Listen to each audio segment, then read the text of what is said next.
Dear students, the next topic that I am going to discuss is regarding analgesics. Okay, so before going to analgesic, I'll tell what is analgesia. So normally when you say analgesia normally indicates pain. Analgesia means pain. Okay, so normally whenever there is injury or where there is more stimulation of the nerve endings at that particular site, there will be pain. Okay, so normally when we say we have got acute pain, chronic pain, okay, and also some of the disorders also is usually associated with pain. For example, headache, normal, where you come across muscle pain, stomach pain, backache. These are the regular acute type of pain. Chronic pain is normally seen in case of autoimmune disease like rheumatoid arthritis, osteoarthritis. Okay, at this particular site you can see the pain. Okay, and the drugs that are used for the treatment of the pain, these are usually called as analgesic drugs. Okay, so normally these analgesic drugs, they are usually classified into two types. Okay, one is the narcotic analgesics, which is also called as opioid analgesics. Narcotic and opioid analgesics. Second one is non-narcotic, or it is also called as non-steroidal anti-inflammatory drug. Non-steroidal anti-inflammatory drug, specified as NSAIDs. NSAIDs. Okay, so these narcotic analgesics you have studied earlier only. So these usually normally act on the central nervous system and they usually responsible for relieving the pain. Okay, so normally, especially when the person is undergoing surgery, at that particular time they usually go with the use of this. Example like morphine, the natural drug. Synthetic is pethidine, which is most commonly used nowadays. The second class is non-narcotic because this drug acts on the peripheral nervous system and it relieves pain and it doesn't have effect on central nervous system. Okay, and they are also called as non-steroidal anti-inflammatory drug because they do not have the steroid nucleus in the basic structure. Okay, so when you compare narcotic and non-narcotic, narcotic has got only analgesic effect. It doesn't have any antipyretic or anti-inflammatory effect, whereas NSAIDs, it acts as analgesic, antipyretic as well as anti-inflammatory drug. Okay, so normally these drugs, as I told, it doesn't cause any CNS effect. Because of that, there won't be any physical dependence or abuse liability. Okay, so normally first in the earlier century, this drug was usually obtained from the willow bark, which was used for many years. Then later what happened, suddenly there was discovery of salicylic acid. There was discovery of salicylic acid, and this salicylic acid was obtained from a glycoside. It's obtained from glycoside. Okay, so later in 1875 they started using sodium salicylate.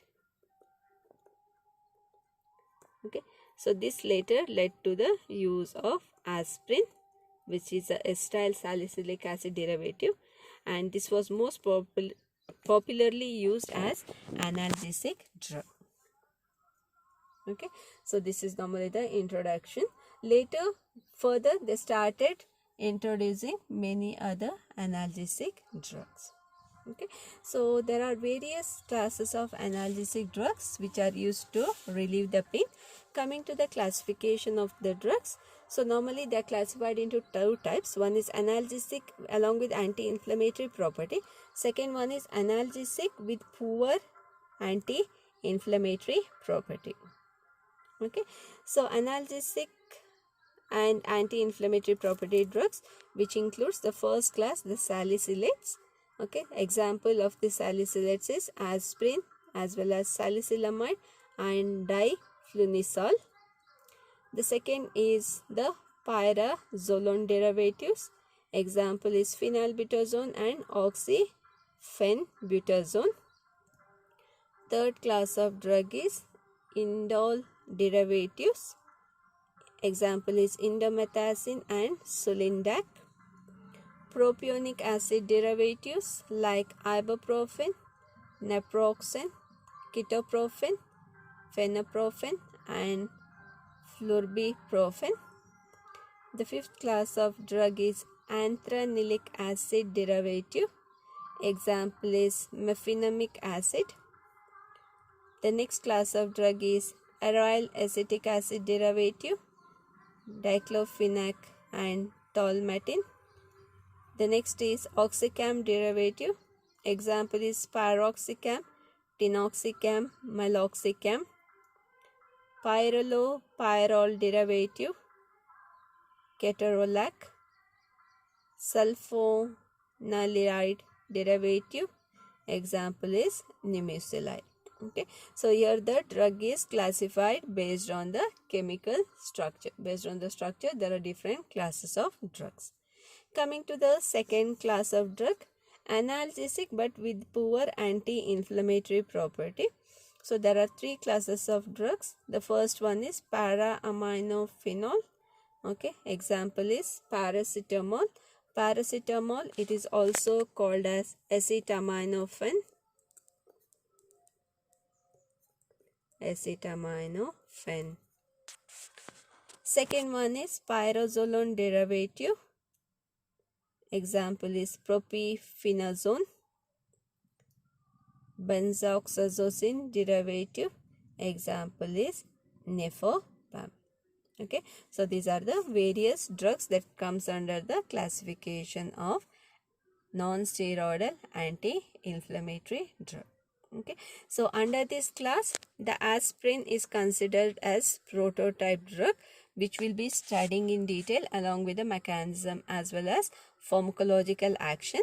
Okay, but in following examples, okay, so each class like phenylbutazone, indomethacin, ibuprofen, then diclofenac, meloxicam, ketorolac, nimesulide and paracetamol. These are the other drugs that is very important. Okay, so normally aspirin, which is asked for 10 marks question, remaining most probably for 5 marks question. Okay, so detailed study of the pharmacology of this NSAIDs I will be doing in the next video. Okay, thank you. Please go through the videos that is sent. Don't keep it pending. At the last moment, it becomes difficult for you itself. Okay, see you.